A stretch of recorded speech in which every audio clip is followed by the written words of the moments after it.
चलिए मंत्र पाठ। ओम सहना भवतु सहनौ भुनक्तु सह वीर्यं करवावहै तेजस्विनावधीतमस्तु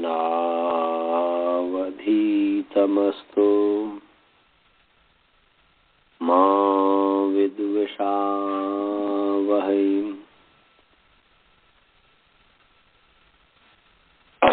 येन धौता गिरः पुंसां विमलैः शब्दवारिभिः तमश्चाज्ञानजं भिन्नम् तस्मै पाणिनये नमः। वाक्यकारं वरुरुचिं भाष्यकारं पतञ्जलिं पाणिनि सूत्रकारं च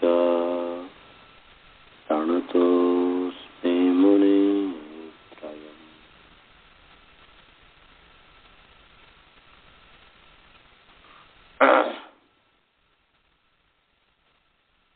आप सभी का प्रश्नावृत्ति पाठ में स्वागत है।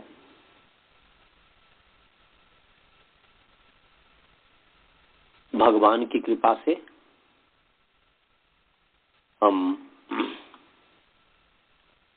पाठ प्रारंभ कर रहे हैं। हमारा जो पाठ जो अचैषित की सिद्धि चल रही थी, इस अचैषित की सिद्धि में अची सत इस स्थिति में हमने जो है सबसे पहले आर धातु का सिर बलादे से बलादी आर धातु को अंग से संबंधी बलादी आर धातु को इटागम होता है। तो इसीलिए आर धातु क्या है, तो आर धातु कम शेषः तिंग से जो भिन्न प्रत्यय है, धातु से भेद जो तिंग से जो भिन्न प्रत्यय वो आर धातुक है। तो ये सिच का जो सौ है, सिच जो है धातु से भेद है, तिंग से भिन्न है, इसलिए सौ का नाम आर धातुक है। इसको इट प्राप्त आगम प्राप्त हुआ, पर जो है एकाच उपदेश अनुदात्तात, उपदेशे एकाच अनुदात्तात धातु, उपदेश में एकाच अनुदात्त धातु से परे आर धातु को इटागम नहीं होता है। तो ची जो है एकाच उपदेश अवस्था में जो है एकाच अनुदात्त है, इससे परे ये वलादी जो आर धातुक है इसको इटागम नहीं हुआ। इसके बाद जो है अब जो है आगे इस त को मान करके त जो है इस त को मान करके अची स जो है इसकी अंग संज्ञा है कि जिस धातु से प्रत्यय का यस्मात् प्रत्यय विधिशा प्रत्यंगम, जिस धातु से प्रत्यय का विधान किया जाता है उस प्रत्यय के परे रहते तदादि की अंग संज्ञा होती है। वह प्रकृति आदि अवयव है जिसका, तो वह प्रकृति आदि अवयव है ची स का, तो ची स की अंग संज्ञा हो गई।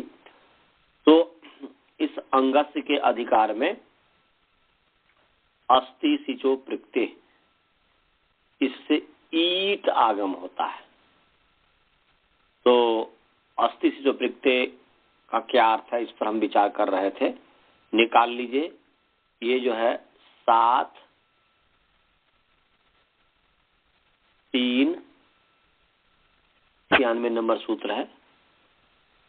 और अब पता नहीं क्या हुआ अनंत जी, हमने जो है ना ये डेस्कटॉप पे उसको एक किया था, अभी देख रहा हूँ तो शायद बच्चे ने डिलीट कर दिया कि क्या किया है ही नहीं।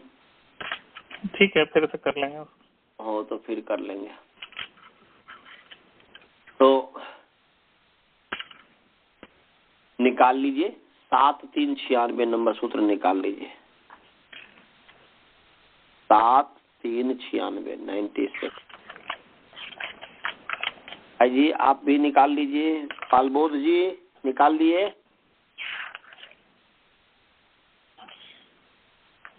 बालबोध जी, हेलो, हाँ निकाल लिए? अच्छा, तो आवाज ही नहीं आ रही थी, मैं तो काटने वाला था, दोबारा की करेंगे। तो अब चलिए पदच्छेद करते हैं। ये हमने इस पर कुछ कल तो बताया भी था। अस्ति सिचः पंचमी विभक्ति एक वचन है। चकारांत पुंलिंग अस्ति सिच शब्द पंचमी विभक्ति एक वचन। अप्रिक्ते अकारांत पुंलिंग अप्रिक्त शब्द सप्तमी विभक्ति एक वचन। समास है अस्तिश्च सिच इति अस्ति सिच तस्मात् अस्ति सिचः समाहार द्वंद्व समास है। ये हो गया था। इस पर हमने कल बता भी दिया था कि एक स्तुपौ धातु निर्देशे, धातु निर्देशे होना चाहिए, धातु निर्देशा नहीं। कि धातु निर्देशा कहेंगे तो वो अर्थ नहीं बन पाएगा। हालांकि अनंत जी ने कहा था कि उसमें ऐसा लिखा हुआ है या नहीं तो आचार्य जी, इंटरनेट पे वो निर्देशे करके भी लिखा हुआ था, दोनों लिखा था। अच्छा, दोनों लिखा था? मेरा ख्याल है जी, मतलब किसी साइट पे है तो एक साइट पे निर्देशः लिखा था, दूसरे में निर्देशे लिखा। निर्देशे ही होना चाहिए, नहीं तो सप्तमी अर्थ में प्रथमा मानना पड़ेगा कि धातु के निर्देश में इक और स्थित प्रत्यय होता है, तो स्थित हुआ और उससे अस्थि बना है, इसलिए सु की उत्पत्ति हो गई, स्वादपत्ति हुई और अस्थि बन गया। इसलिए मैंने कहा था अस्थि च सिच च। ये तो समझ में आ गया होगा जी।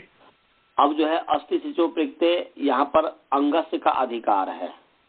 अंगस्य की अनुवृत्ति है 6-4 पहला नंबर जो सूत्र है उसका तो सप्तम अध्याय का अंतिम तक है, टीच गण तक, तो वहां तक है, तो इसलिए उसी के बीच में, इसलिए अंगस्य का अधिकार है। और इसके ऊपर जो है, ठीक इसके ऊपर तुरस्तु संयमः सार्वधातुके, इससे जो है सार्वधातुके की अनुवृत्ति आ रही है। किसकी अनुवृत्ति आ रही है जी?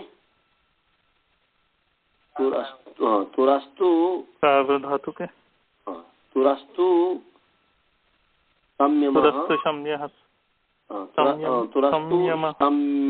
संयमः सार्वधातुके, इससे सार्वधातुके की अनुवृत्ति आ रही है। और उसके बाद इसके ऊपर सूत्र है कुछ ऊपर, माने 7393 नंबर सूत्र है, ब्रुव ईट मिला, ब्रुव ईट 7393 नंबर सूत्र है। इससे ईट की अनुवृत्ति आ रही है, दीर्घिकार ईट की अनुवृत्ति आ रही है, समझ गए? ब्रुव ईट से ईट की अनुवृत्ति आ रही है।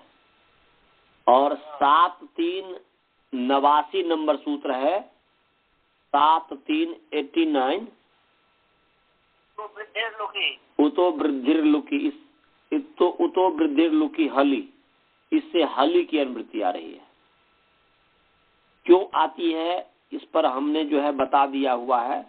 अब आपके लोगों के ऊपर है कि इस पर आप कितना समय देते हैं और कितना विचार करते हैं कि भाई इसकी अनुवृत्ति क्यों आई, उसकी अनुवृत्ति क्यों नहीं आई, इत्यादि के संबंध में। हमने बस 2 ही इसका हेतु है, या तो असमान विभक्ति वाले पद होंगे उसकी अनुवृत्ति आएगी, या समान विभक्ति वाले पद में विशेष विशेषण या विधेय। तो बस यही हेतु है पूरे अष्टाध्याय में। इस पर आप जितना विचार करेंगे उतना ही पक्का होगा। आप कितना समय निकालते हैं वो आपके ऊपर है। यहाँ पर हमने बताया कि तुरस्तु संयम सार्वधातु के, इससे सार्वधातु की अनुवृत्ति आ रही है। उतो वृद्धिर्लु की हली से हली की अनुवृत्ति आ रही है। ब्रुव ईट से ईट की अनुवृत्ति आ रही है और अंगस का अधिकार चल रहा है, ये चल रहा है। अब जो है से कुछ वृद्धि की ना, नहीं हली हली वृद्धि नहीं, हली उतो वृद्धिर्लु की हली से हली की अनुवृत्ति आ रही है, समझ गए? उतो वृद्धिर्लु की हली से हली की अनुवृत्ति आ रही है। तो अब इसका जो हम अर्थ करेंगे, अंगस से जो है और अस्थि है, अंग संज्ञा तभी होगी जबकि प्रत्यय होगा, उसके बिना तो हो ही नहीं सकता। तो देखिए अस्थि सिचह में पंचमी है, क्या है जी? अस्थि सिचह में कौन सी विभक्ति है? पंचमी विभक्ति है। बोलेंगे, हमारा साथ दीजिए आप लोग, तभी समझ में आएगा। अस्थि सिचह में कौन सी विभक्ति है? पंचमी। पंचमी, ठीक है जी, पंचमी विभक्ति है, एक वचन। तो एक परिभाषा है, क्या है परिभाषा? तस्मादित्युत्तरस्य, है ना परिभाषा जी। तो उसका अर्थ क्या है हमने बताया हुआ होगा। तस्मात् इति उत्तरस्य, तस्मात् का मतलब हुआ, तस्मात् जो है अनुकरण कर रहा है। अष्टाध्यायी में जहां पर भी पंचमी विभक्ति से युक्त पद है उस सब को तस्मात् के द्वारा कहा जा रहा है। और इति शब्द सब उसके साथ जब जोड़ दिया गया, एक्सिस्टेड कर दिया गया, जोड़ दिया गया, तो अर्थ हो गया तस्मात् इति का मतलब कि पंचम्यर्थ।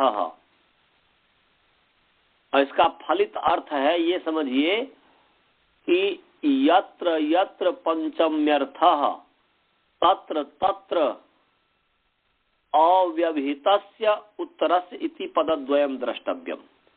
माने तस्मात् इति, जहां पर भी पंचम्यर्थ का निर्देश हो अष्टाध्यायी में, वहां पर उत्तरस्य ये पद पहुंच जाता है या वही से प्रकाशित कर देता है।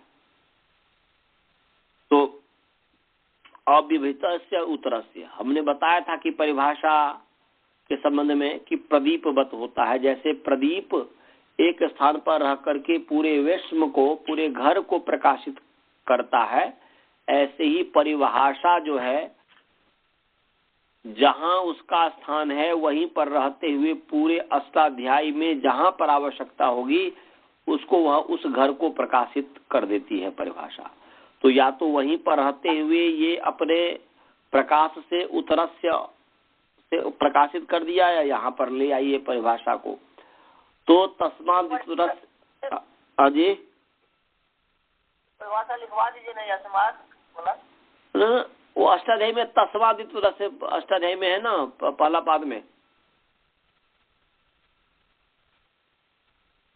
तस्माद्, वो उसमें अभी मैं समय नहीं लगाना चाहता, वो वहां आएगा, मैं समझा दूंगा। अभी बस यही है, ये समझना है कि अष्टाध्यायी में अर्थ यही है जो अभी मैं बोल रहा हूँ। अष्टाध्यायी में जहां पर भी पंचम्यर्थ होगा, पंचमी विभक्ति से युक्त पद होगा और उसका जो अर्थ होगा तो पंचम्यर्थ होगा, वहां पर उत्तरस्य पहुंच जाएगा। तो अस्थि सिचः पंचमी विभक्ति से युक्त पद है और अस्थि सिचः से अस्थि और सिच, अस्थि का जो अस धातु अर्थ लिया जा रहा है, सिच से सिच प्रत्यय जो अर्थ है वो लिया जा रहा है। तो यहाँ पर जो है उत्तरस्य पहुंच गया। तो पंचमी के कारण उत्तरस्य जब पहुंचा तो उत्तरस्य षष्ठी है, तो यहाँ पर जो हली की अनुवृत्ति आ रही है सार्वधातुके की जो अनुवृत्ति आ रही है वह सब षष्ठी में बदल जाएगा। किस में बदल जाएगा जी?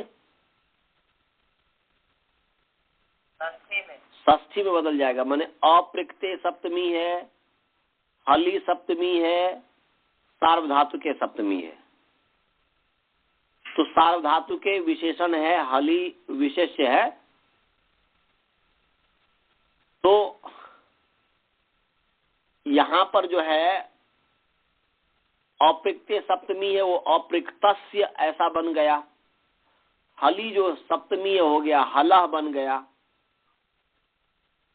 और उसमें तदादि विधि हो गई। यस्मिन विधि तदा बल ग्रहणे। हमने इसकी परिभाषा इसका तस्मिन निर्दिष्ट पूर्व से समझाते हुए ये हमने बताया था कि सप्तम्यर्थ जहां विशेषण होता है, नहीं गलत में बोल दिया, येन विधि तदंत से समझाते हुए हमने बताया था यस्मिन विधि तदादा वल ग्रहणे, इस परिभाषा को कि अल विधि में अल मने वर्ण जब विधि हो रहा हो तो अल विधि में तदादि विधि हो जाती, इसलिए हली का अर्थ हो गया हलादि, ऐसा अर्थ हुआ।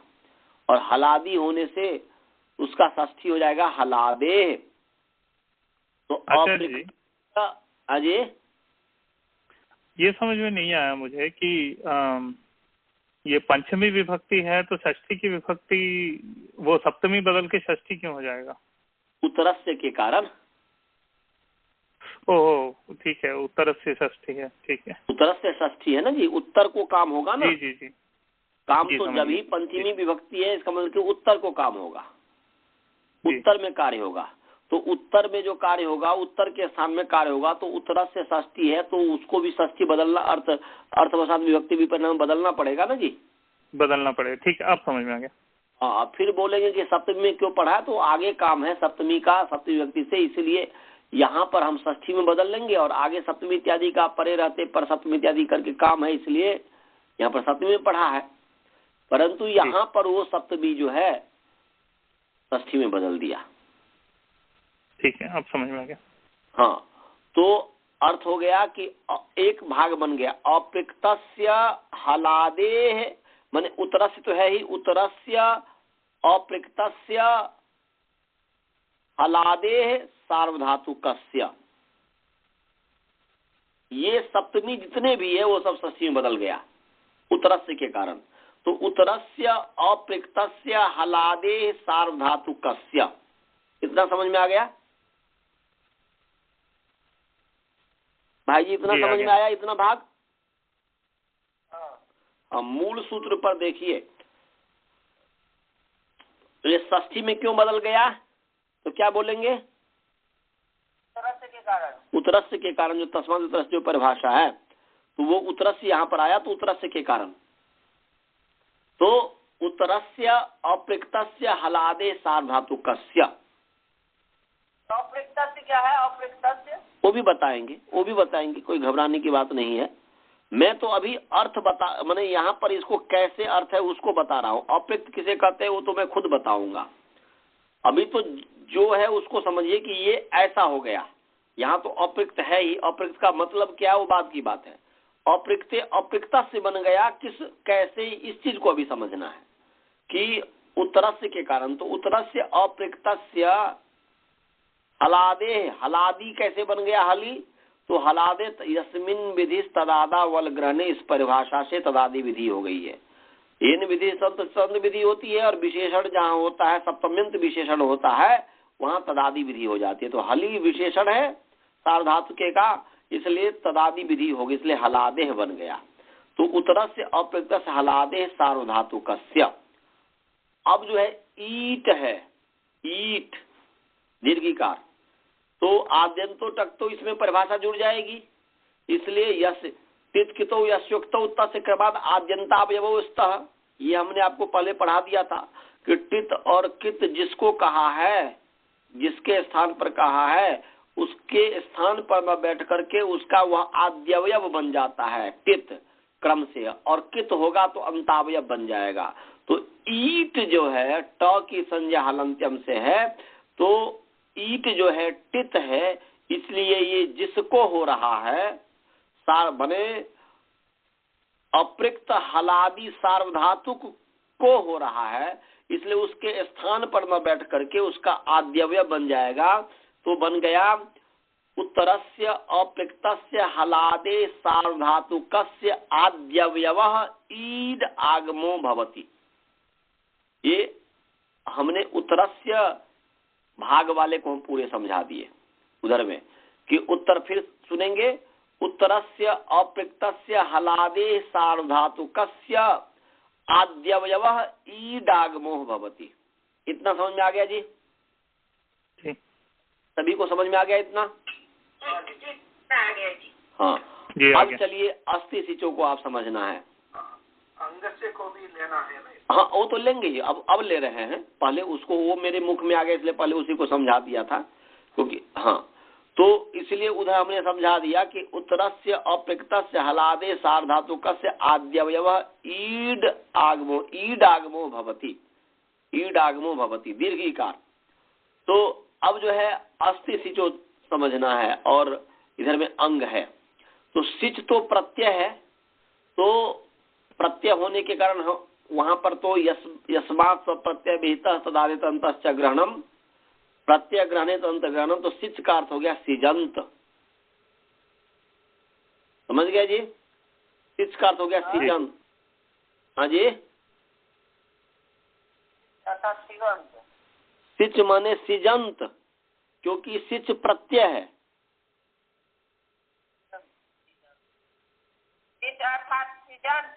हाँ, सिच माने सिजंत क्यों हुआ? यदि आपसे कोई पूछे सिच का मतलब सिजंत क्यों हुआ, तो क्या बोलेंगे? तदंत विधि हो गई ना, क्यों हुआ ये मैं पूछ रहा हूँ। सिच जिसके अंत में, इसका मतलब क्या हुआ? वहां अंत क्यों जुड़ गया? सिच में अंत तो जुड़ा, अंत तो है नहीं, तो सिजंत क्यों हो गया?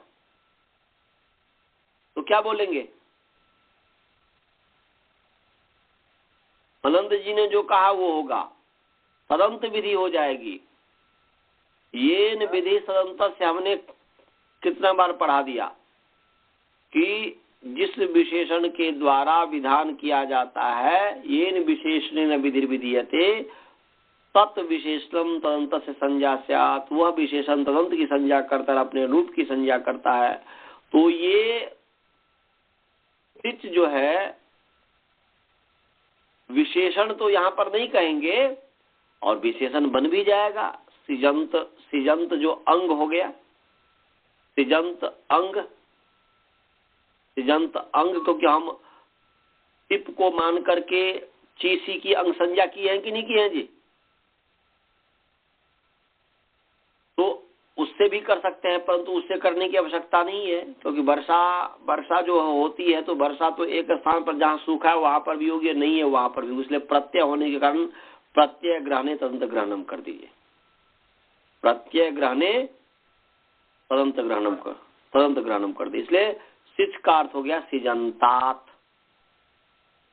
क्या हो गया जी? हाँ, और यहां पर जो है अस्थि और अंग है। अस्थि भी पंचमी है, अंग भी पंचमी है, नहीं जी?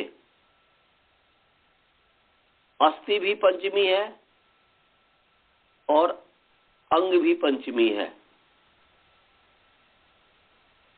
इसीलिए यहां पर अंग विशेष है, अंग विशेष है और अस्थि विशेषण है। अंग विशेष है, अस्थि विशेषण है। इसीलिए यहां पर दिख तो रहा है कि भाई विशेष विशेषण होने करके अस्थि जब विशेषण है अंग का, तो वहां पर जो है तदंत विधि होनी चाहिए, ऐसा लग रहा है, परंतु नहीं। आचार्य जी, हाँ बोलिए। अंगस्य में तो षष्ठी है, तो अंग पंचमी कैसे हुआ?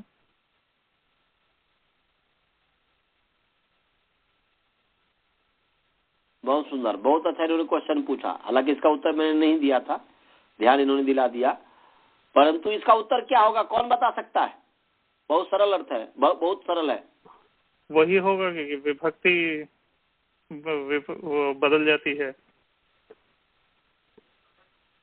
सर तो सूत्र है अस्तित्व अप्रोक्ते इसमें पंचमी है, इसलिए सजनताद अंगा। ठीक है, बस हो गया, समझ गया। तो ये इन्होंने बता दिया वासुदेव जी ने, धन्यवाद। यहाँ अस्थि से जब पंचमी है ना जी, इसके कारण अंगस से पंचमी में बदल गया, अंगस्य का बदल गया, अंगस से बदल गया अंगात में। ठीक है, समझ गया जी जी। अंगस से बदल गया अंगात में, तो ये हो गया। और अस्थि जो है वैसे है तो विशेषण, परंतु अस्थि सीधे अस धातु से परे कह रहा है। ऐसा नहीं कि अस्तु धातु, वहां पर तदंत विधि होगी नहीं, विशेषण होते भी तदंत विधि यहाँ पर नहीं होगी, क्योंकि यहाँ पर कोई तुक ही नहीं बनता है तदंत विधि करने का। कि ऐसा नहीं है कि अस्थि धातु धात्वंत यदि कोई ऐसा शब्द मिल जाए जिससे परे ऐसा हो, इस तरीके की बात नहीं है। इसलिए वहां पर माने तदंत विधि प्राप्त होते हुए भी असामर्थ्यात, सामर्थ्य है ही नहीं, यहाँ पर कोई इस तुक ही नहीं बनता है, इसलिए यहाँ पर तदंत विधि नहीं होगी, सीधे हो जाएगा अस्ते अंगात। समझ गया जी? वसुधा बहन जी शायद कुछ पूछ रही थी क्या? जी, अस्थि अंगस्य अंगात कैसे बनता है? अस्थि सिचा पंचमी है ना जी, अस्थि सिचा पंचमी है, अंगस्य षष्ठी है, तो उस पंचमी के कारण यहाँ पर षष्ठी जो है, जैसे वहां पर उत्तरस्य के कारण पंच सप्तमी षष्ठी बन गया था ना जी, बन गया, तो ऐसे ही यहाँ पर सिचा पंचमी के कारण जो है अंग से अंगात बन गया।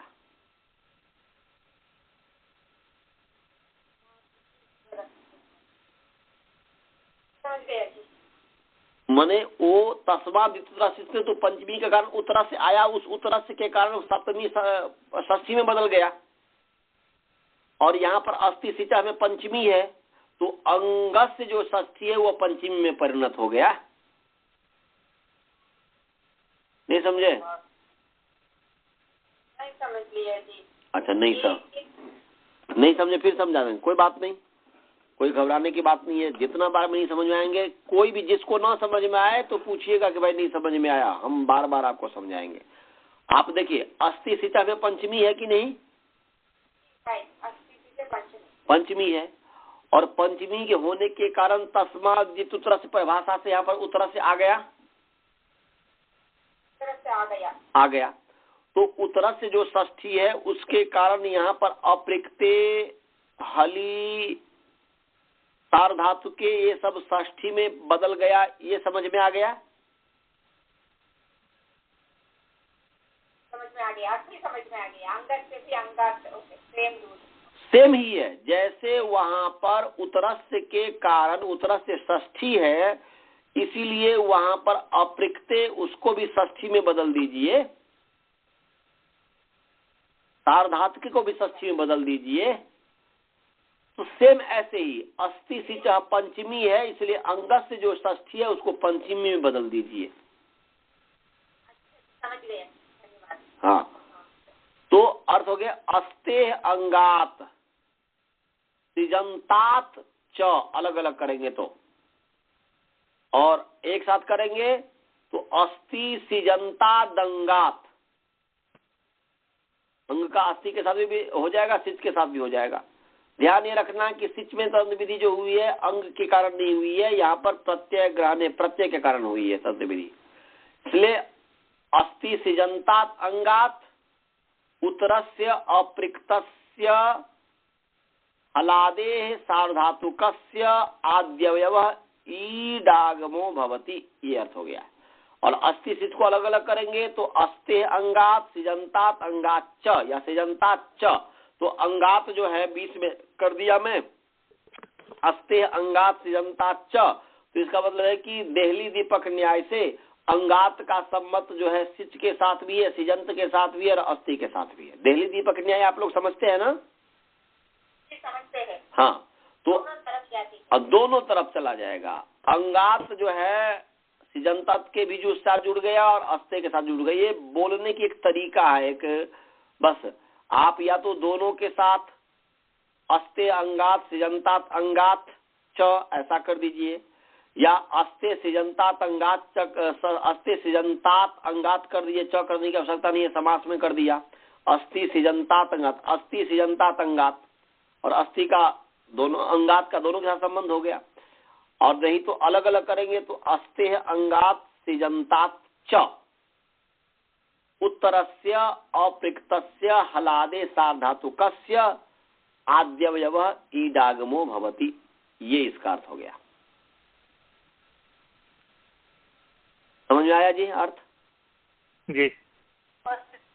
संगात उत्तरस्य अपृक्तस्य हलादे सार्धातुकस्य आद्यवयवः ईडागमो भवति। हाँ, ईडागमो भवति, दीर्घ ई है, ईड ईडागमो भवति माने अस्ते रंगात सिजंतात च,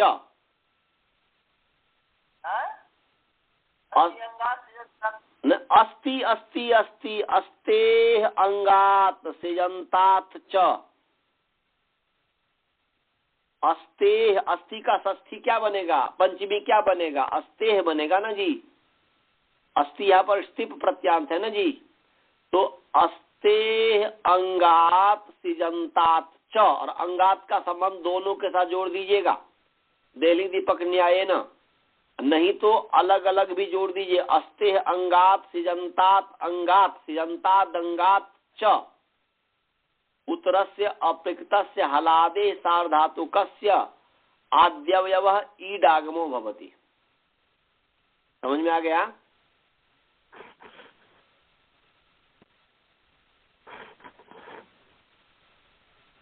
हाँ, आगे चले भाई जी, समझ में आ गया आपको? ओम आवाज, ये दो अस्ति सिजंतात अंगात उत्तरस्य अस्ति अंगात, कोई एक अर्थ लिखिए, 10 अर्थ लिखने की आवश्यकता नहीं है, समझिए सब, लिखिए एक जो सरल हो। या तो तोड़ के लिखना चाहते हैं तो लिखिए अस्तेह अंगात सिजंतात अंगात च उत्तरस्य अपृक्तस्य हलादेह सार्धातुकस्य आद्यवयवः ईडागमो भवति।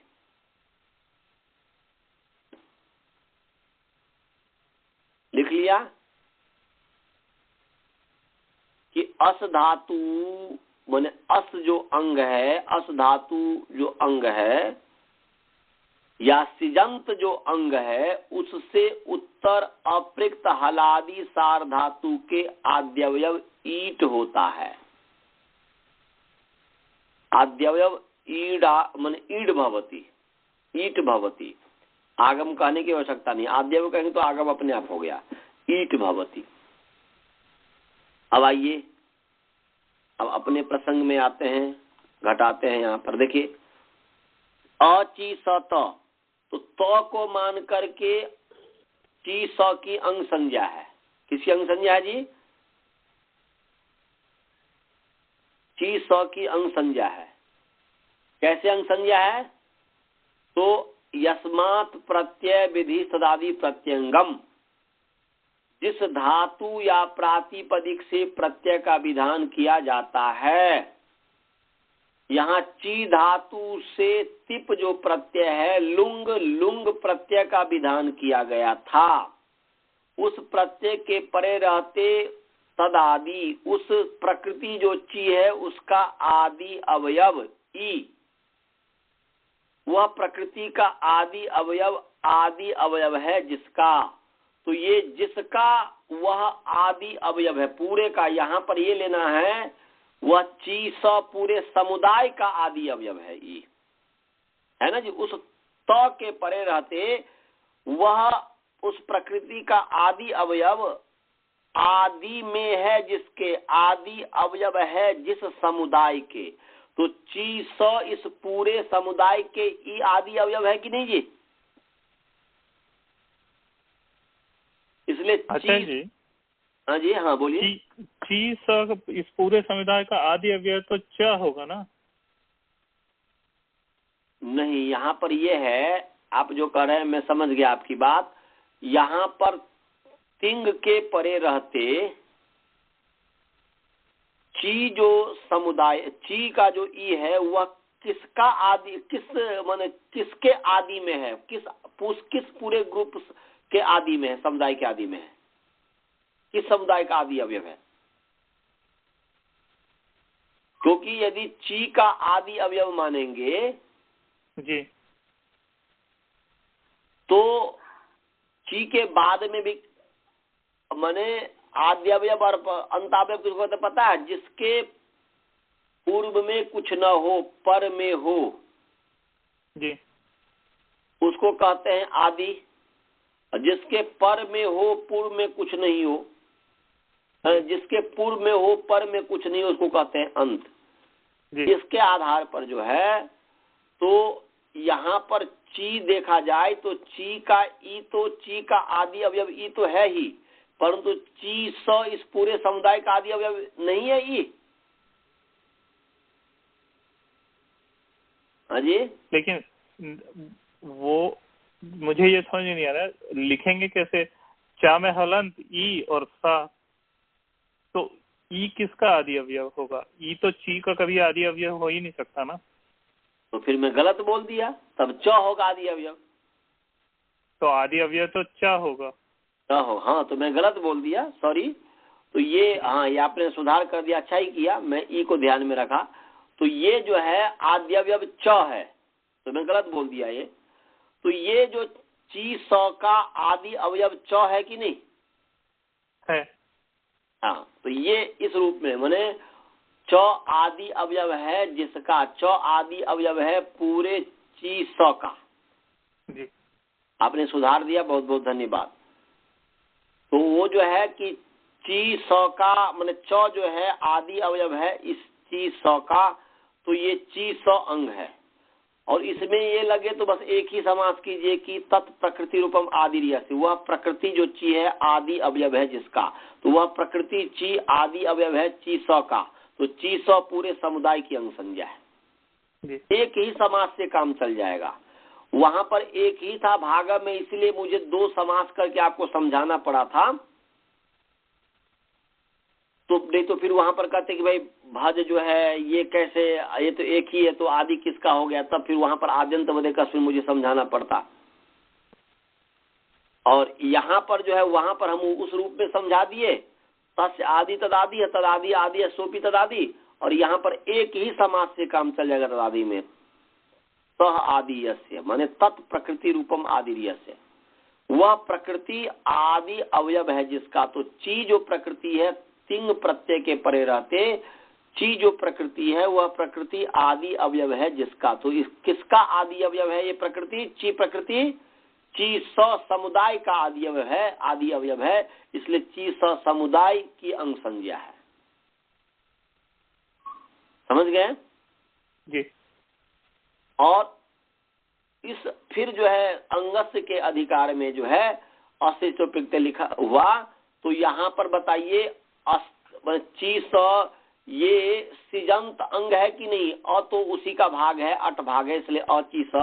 तो ये ची स जो है, चिस जो है, ये सिजंत अंग है कि नहीं? है। तो सिजंत अंग से परे जो त है वो हलादि है कि नहीं? है। हलादि मतलब हल आदि अवयव है जिसका। तो आप बोलेंगे आदि कैसे है? तो एक जिसके पास बेटा हो वही बड़ा है, वही छोटा है। ऐसे जहां पर एक ही वर्ण हो तो उसमें जब आदि का कार्य करना हो, लेना हो तो आदि का कार्य ले लेंगे, जब अंत का कार्य लेना हो तो अंत का ले लेंगे। तो यहाँ आदि का काम लेना है, इसलिए आदि, इसको त एक ही त को आदि मान लिया, वह बस वही है आदि। तो हलादि भी है ये, और सार्वधातुक भी है। सार्वधातुक किसे कहते हैं? तो तिंगशित सार्वधातुकम, ये हमने पढ़ा दिया था ना जी, आर्धातुकम से समझाते हुए कि धातु विहित तिंगशित प्रत्यय सार्वधातुकम भवति। धातु से विहित जो तिंग और शित प्रत्यय है उसका नाम सार्वधातुक है। तो यहाँ पर ची धातु से विहित जो है लुंग के स्थान में तिंग प्रत्यय ची धातु से ही विहित है, इसीलिए ये तिंग जो है ये सार्वधातुक हो गया, इसकी सार्वधातुक संज्ञा। तो सार्वधातुक भी है ये और हलादि भी है ये। अब रह गया एक और कि अप्रिक्त। तो अप्रिक्त है अप्रिक्त एकाल प्रत्यय, निकाल लीजिए 1, 2, 41 नंबर सूत्र निकालिए जी। हे भगवान, 1, 2, 41 नंबर सूत्र निकालिए।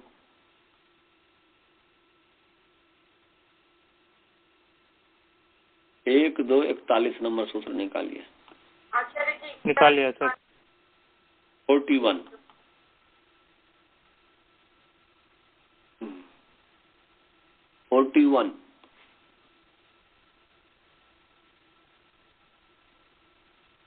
निकाल लिया सर। तो 1, 2, 41 अप्रिक्त एकाल प्रत्यय। पदच्छेद कीजिए। अप्रिक्त अकारांत पुंलिंग अप्रिक्त शब्द प्रथमा विभक्ति एक वचन। एकाल लकारांत पुंलिंग एकाल शब्द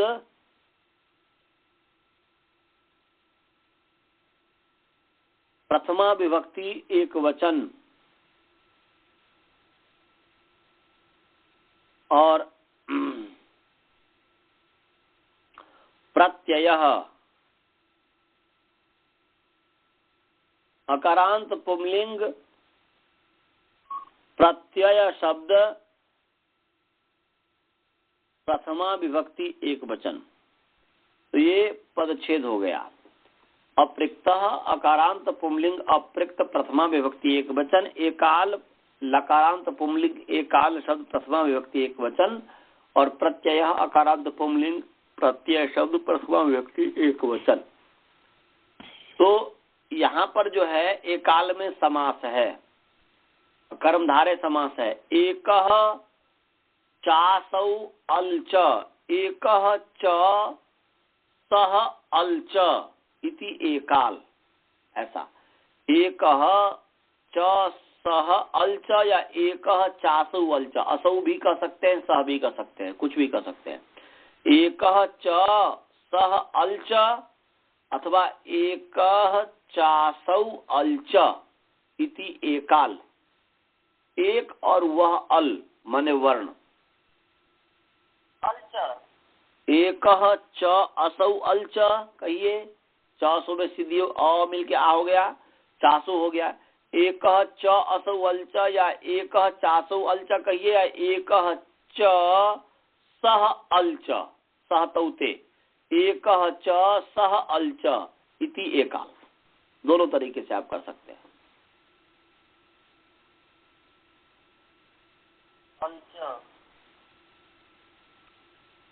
लिख लिए? क्या बोल रहे हैं?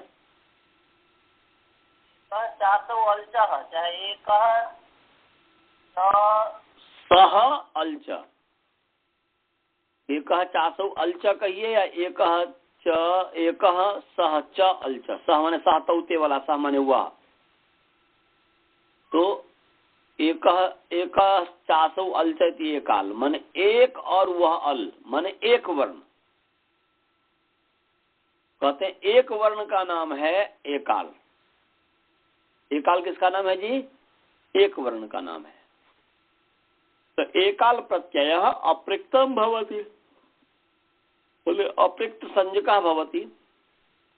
एकाल जो प्रत्यय है वह अप्रिक्तः भवति, हो गया एकाल प्रत्यय अप्रिक्तः भवति, ये अर्थ हो गया।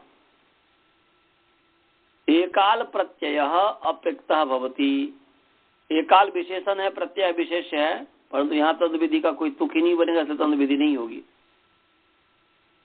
तो एकाल प्रत्यय अप्रिक्तः भवति। एकाल जो प्रत्यय है उसका नाम अप्रिक्त है। एकाल प्रत्यय अप्रिक्तः भवति। आप जो पूछे थे आप समझ में आ गया भाई जी? एक जो वर्ण है उसका नाम अप्रिक्त है, कोई भी एक वर्ण। तो यहाँ पर तो एक वर्ण है कि दो वर्ण है? एक वर्ण, एक ही वर्ण है ना जी, दो वर्ण तो नहीं है ना जी भाई जी? तो जो है एक वर्ण है कि दो वर्ण है?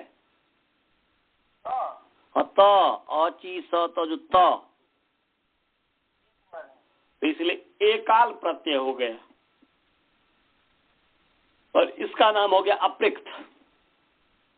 एकल जो प्रत्यय है, एक वर्ण जो प्रत्यय है उसका नाम अप्रिक्त है। एक वर्ण प्रत्यय, एकाल माने एक वर्ण प्रत्यय अप्रिक्त होता है। तो देखिए, अब देखिए, हो गया। हाँ, तो अप्रिक्त भी हो गया, सार्वधातुक भी हो गया, हलादि भी हो गया, तीनों हो गया। हलादि भी है, अप्रिक्त भी है, सार्वधातुक भी है, तीनों है। ये थोड़ा सा कोई समझे तो ये जो है दंत इसलिए हुआ कि और स्वच्छी है, तो है तो सिजंत माने सिच अंतावयव है जिसके, तो अंग में सिजंत देखना है। तो को मान करके ही चीज की अंग संज्ञा, इसलिए अंग में ही सिजंत देखेंगे ना जी। अंग चीज है उसमें मैंने सौ है तो सिजंत हो गया है। स अंतावयव है। और हलादी इसलिए है कि जो हलंत है। ने क्या किसकी बात हलादी कर रहे हैं? हलादी किसको देख रहे हैं? उत्तर में देखना है, सिजंत अंग से उत्तर देखना है हलादी। तो सिजंत अंग तो चिस है, तो उससे उत्तर क्या है? उसके बाद में क्या है? सिजंत अंग के बाद में क्या है?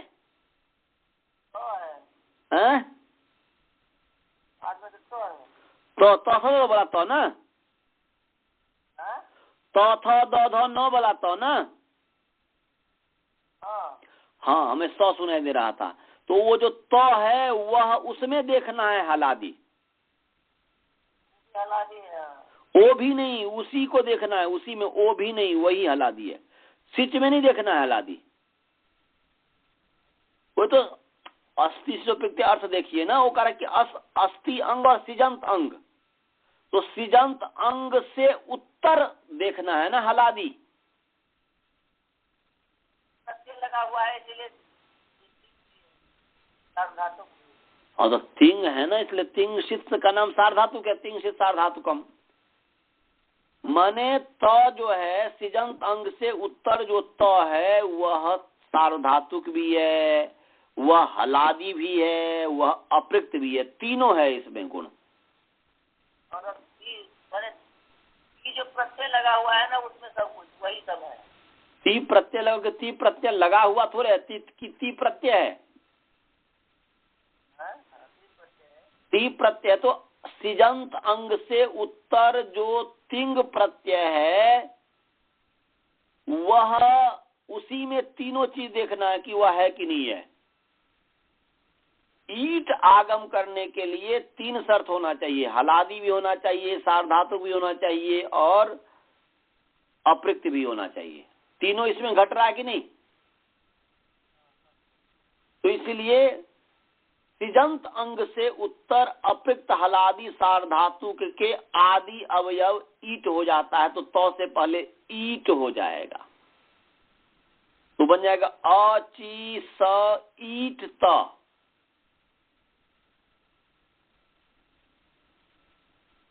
समझ गया जी।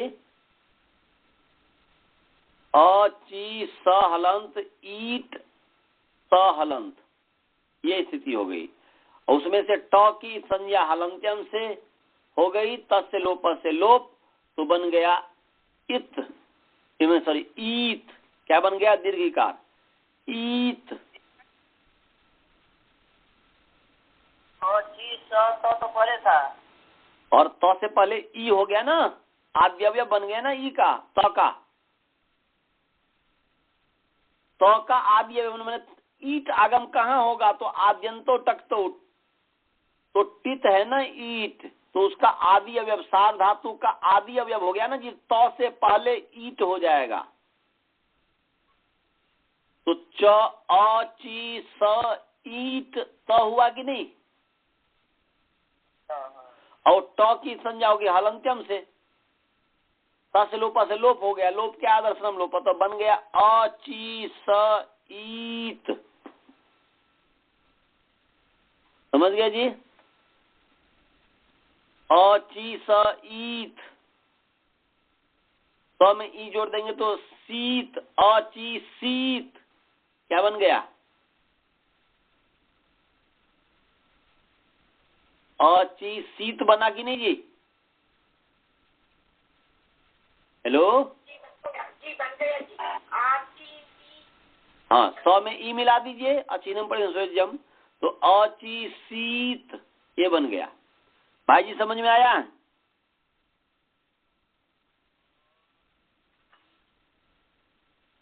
औची शीत बन गया। हाँ, अची शीत बन गया ना, 100 में ई मिला दिए तो बस इतने ही रहने दीजिए। अब केवल 1 मिनट बाकी है। अब क्योंकि आगे वृद्धि करेंगे तो अचई बन जाएगा, ची को चई बनेगा, फिर शीत बन जाएगा, शीत तो है ही, सौ को फिर मूर्धन्य स हो जाएगा, अचई शीत बन जाएगा। अब जो है 2 सूत्र मुख्य लगना है, एक तो वृद्धि करने वाला सूत्र सिचि वृद्धि परस्मै पदेशु, और दूसरा स को दंत स को मूर्धन्य स करने वाला आदेश प्रत्यय। केवल अब 2 सूत्र लगेगा तो अचई शीत की सिद्धि हो जाएगी। अभी अची शीत की सिद्धि हो गई है, ची को चई बनाएंगे और स को श बनाएंगे, तो 2 क्रिया और है। तो कि कल शायद लग रहा है कि सिचि वृद्धि परस्मै पदेशु और आदेश प्रत्ययो ये दोनों हो जाएगा और अचई शीत की कल सिद्धि हो जाएगी। कोई प्रश्न हो तो पूछिए, नहीं तो मंत्र पाठ करते हैं। किसी को कोई प्रश्न है? नहीं अच्छा। तो चलिए मंत्र पाठ करते हैं। ओम